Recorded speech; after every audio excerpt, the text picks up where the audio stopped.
Sahabat-sahabat, saudara-saudariku dan jemaat yang diberkati Tuhan. Anugerah dari Tuhan kita Yesus Kristus, kasih setia dari Allah Bapa kita, dan persekutuan Roh Kudus, kiranya yang memenuhi, merajai, dan memberkati hati, pikiran, tubuh, roh, jiwa, dan kehidupan kita. Karena dari situlah kita akan mengalami hidup yang diubahkan. Dari situ jugalah kita akan mengalami kelimpahan sorgawi, bahkan kelimpahan hikmat dan pengetahuan sorgawi yang memberi kepada kita kemampuan untuk bersuka cita, kemampuan untuk berbahagia di dalam segala keadaan. Sahabat-sahabat yang diberkati Tuhan, untuk itu bukankah sudah selayaknya kita dengan gembira, dengan sukacita mempersembahkan waktu ini untuk kita mempelajari, merenungkan firman Tuhan. Firman Tuhan dari 1 Korintus 9 ayat 13 akan kita pelajari dan renungkan bersama-sama. Demikian firman-Nya. Tidak tahukah kamu bahwa mereka yang melayani dalam tempat kudus mendapat penghidupannya dari tempat kudus itu, dan bahwa mereka yang melayani mezbah mendapat bahagian mereka dari mezbah itu?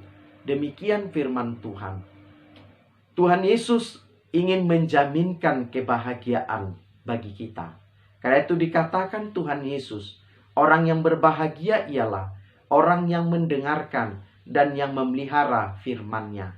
Sahabat-sahabat yang diberkati Tuhan, jika demikian, kita adalah orang-orang yang dipastikan memiliki kemampuan untuk berbahagia, bukan karena kita memiliki segala sesuatu yang kita ingini, tetapi karena kuasa firman Tuhan bekerja di dalam diri kita, membuat kita memiliki kekuatan cinta kasih untuk berbahagia.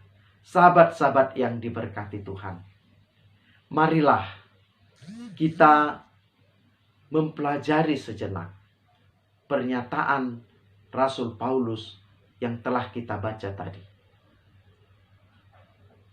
Dari manakah para pelayan bait Allah mendapatkan, mencukupkan setiap keperluannya?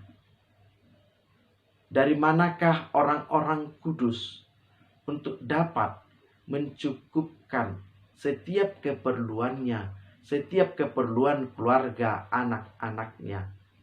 Maka menurut Paulus, saudara jemaat yang diberkati Tuhan dengan keselamatan, yang telah dianugerahkan Tuhan dengan pekerjaan, yang telah dilimpahkan Tuhan dengan karunia jabatan, bahkan telah diberikan kesejahteraan, maka kepada saudaralah diembankan tanggung jawab untuk memikirkan, untuk merawat, untuk mencukupkan setiap keperluan rumah Tuhan, bahkan keperluan para pelayan, para hamba-hamba Tuhan yang telah menyerahkan, mempersembahkan waktu, pikiran, hidup mereka hanya mengurus rumah Tuhan.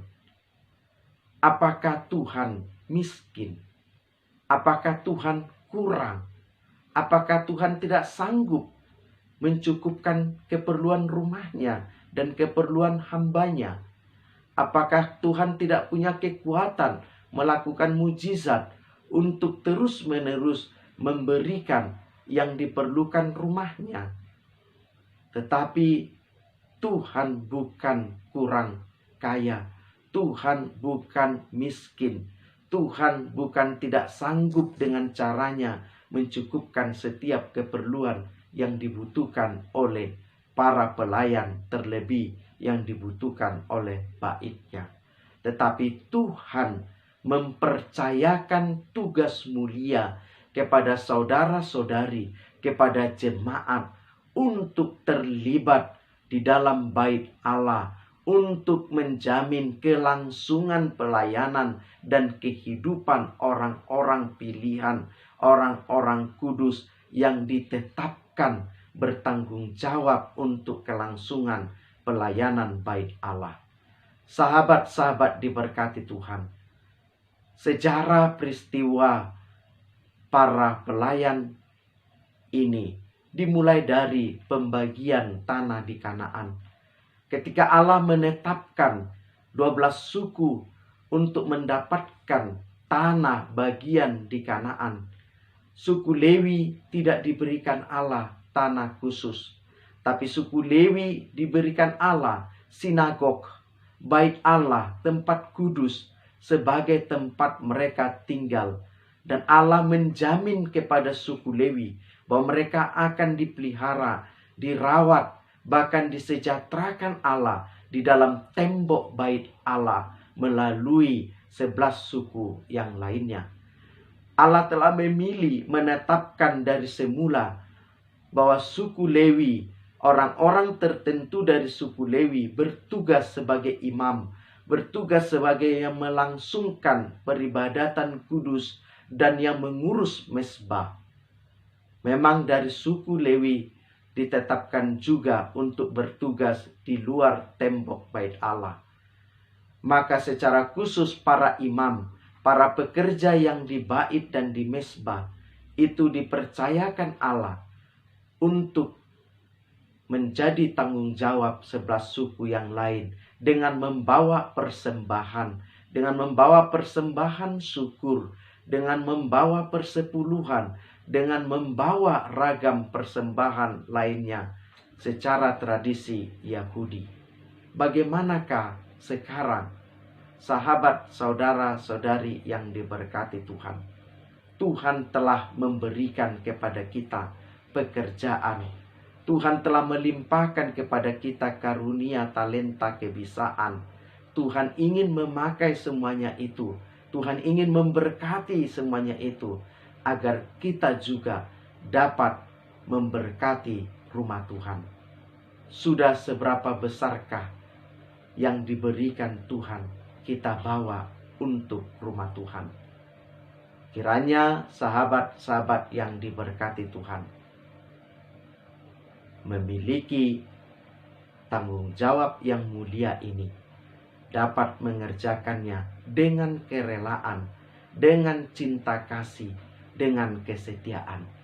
Karena setiap kebaikan yang kita kerjakan untuk kemuliaan Tuhan, Tuhan tidak akan pernah terlambat menambahkan kebaikan-kebaikan kepada kita. Karena itu carilah lebih dahulu kebenaran dan kerajaan Allah, maka yang lainnya akan ditambahkan kepada kita. Mari tetap semangat bekerja, berkarya. Tuhan Yesus memberkati kita.